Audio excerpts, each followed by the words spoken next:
বছরের শুরুতে আমরা অনেকেই এই দিনটির অপেক্ষায় থাকি।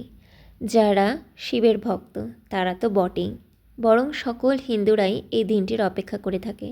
সেটি হলো মহাশিবরাত্রি। এই বছর 2026-এর মহাশিবরাত্রি পড়েছে 15 ফেব্রুয়ারি রবিবার থেকে 16 ফেব্রুয়ারি সূর্যোদয় অবধি পালন করা হয়। শিবের মাথায় জল দেওয়ার সময় মনে করা হয় রাত্রে। তো রাত্রি প্রহর অবধি তোমরা নির্জলা উপোস থেকে বা ফলাহার সংযোগে শিবের উপোস করে তারপর জল ঢালতে পারো।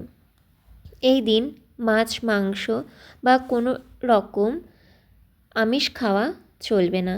তোমরা নিরামিষ খাও এবং সেটা রাত 12টার পরে খাও বা শিবের মাথায় জল ঢালার পরেও খেতে পারো, কোনো বাধা বিপত্তি নেই। এই দিন যারা নির্জলা উপোস থাকতে চাও তারা আগে নিজের শরীরের অবস্থা দেখে তবেই থেকো। না হলে তোমরা ফলাহার যেমন ফল দুধ এসব খেয়েও কিন্তু ভগবান শিবের আরাধনা করতে পারো আর শিবের মাথায় জল ঢালতে পারো।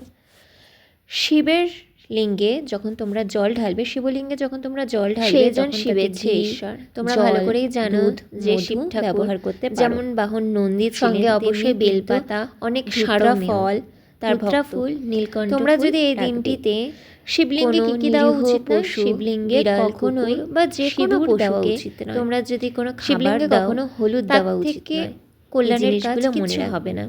আর একটা কথা, অবশ্যই শিবের মাথায় যখন তোমরা শিবের মাথায় জল অর্পণ করবে, অর্পণ করুন সেটা যে অর্পণ করে সে কিন্তু খেতে পারে না।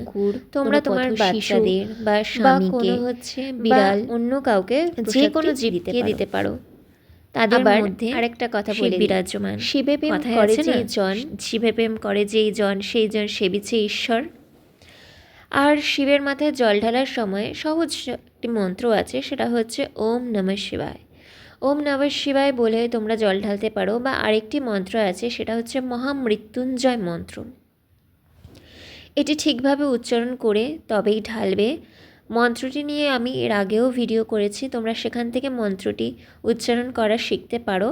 বা আমি এই ভিডিওতে বাংলায় মন্ত্রটি দিয়ে দেব, তোমরা সেখান থেকেও শিখতে পারো।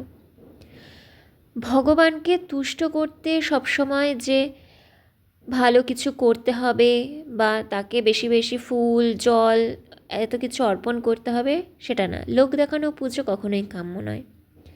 তোমাদের নিজের আত্মা যদি পবিত্র হয়, তোমরা যদি সকলের প্রতি দয়াশীল থাকো, তবেই দেখবে ভগবান তোমার কথা অবশ্যই শুনবে।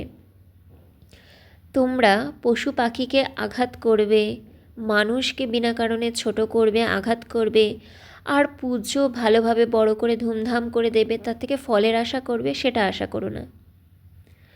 মানুষের মধ্যেও কিন্তু ভগবান বিরাজমান। যেখানে পবিত্র আত্মা, সে ছোট হোক বড় হোক, মানুষ হোক বা যে কোনো প্রাণ হোক, তারাও তো ঈশ্বরের সৃষ্টি।